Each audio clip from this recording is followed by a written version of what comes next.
नमस्कार मित्रांनो, आज आपण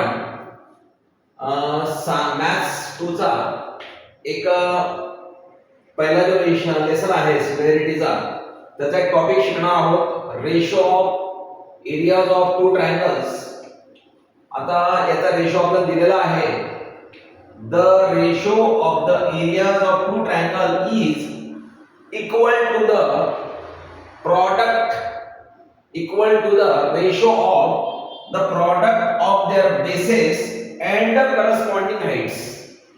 याचा अर्थ हा होतो, जर तुम्हाला दोन ट्रायंगल दिलेले असतील, जसं ट्रायंगल ABC आणि ट्रायंगल PQR, याचा ABC आणि PQR चा रेशो हा त्याच्या बेस आणि प्रॉडक्टच्या रेशोच्या इक्वल असेल.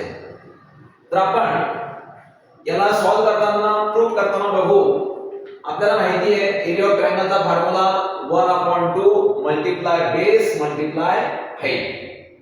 आता याच्यामध्ये आपण घेऊ एरिया ऑफ ट्रायंगल ABC चा एरिया काढायचा आपल्याला. Area of triangle ABC equal to 1/2 multiply BC multiply AD.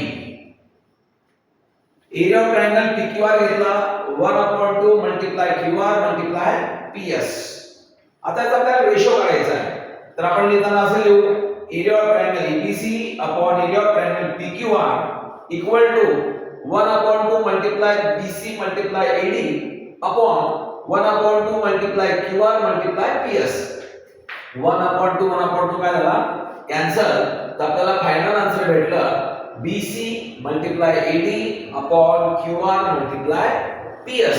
याच्यावरून प्रूव्ह झालं एरिया ऑफ ट्रायंगल चा रेशो, दोन ट्रायंगलचा रेशो हा त्याच्या करस्पॉन्डिंग हाईट आणि साइडच्या रेशोच्या बरोबर असतो. तर हा आता आपला पहिला थेरम झाला. पुढच्या व्हिडिओमध्ये आणखी आपण दुसरा थेरम शिकणार आहोत. आजचा व्हिडिओ तुम्हाला कसा लागला, कसा आवडला ते आम्हाला कळवा. व्हिडिओला शेअर करा, सबस्क्राइब करा. थँक्यू.